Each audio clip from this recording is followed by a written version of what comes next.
नमस्कार, मी सुवर्णा ब्लॉगमध्ये आपलं स्वागत आहे।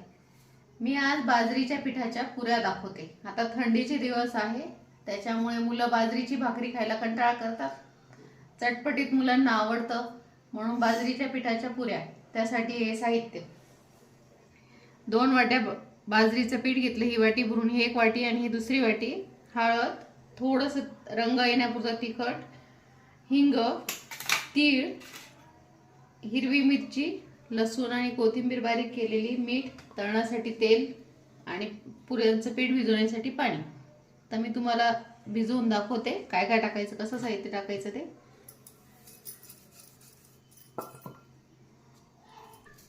तीळ टाकायचे। तीळ पण थंडीत मध्ये खाण्यासाठी चांगले असतात, पौष्टिक असतात। तीळ आपल्या आवडीनुसार जेवढे वाटेल तेवढे टाकायचे।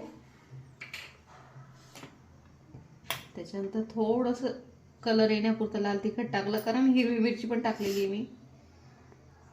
हळद,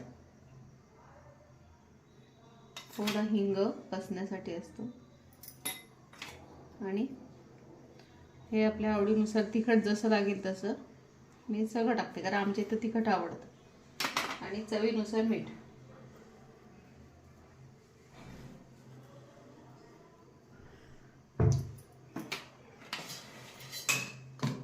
आता हे सारखं छान एकजीव करून घ्यायचं पीठ।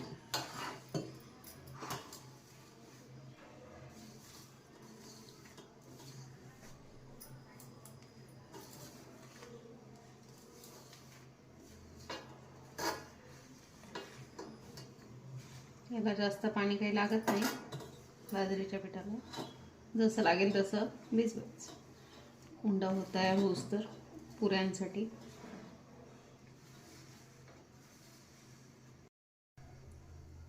आता हे बाजरीचे पीठ भिजवलं, ते पटकन करावं लागतं त्या पुऱ्या, कारण ते जास्त राहिलं की लगेच ते पुरी लाटता येत नाही, त्याचे तुकडे होतात।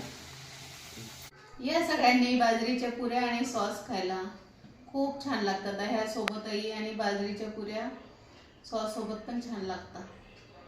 सगळ्यांनी नक्की या खायला। आवडल्या तर लाईक करा, शेअर करा आणि सबस्क्राईब करा प्लीज।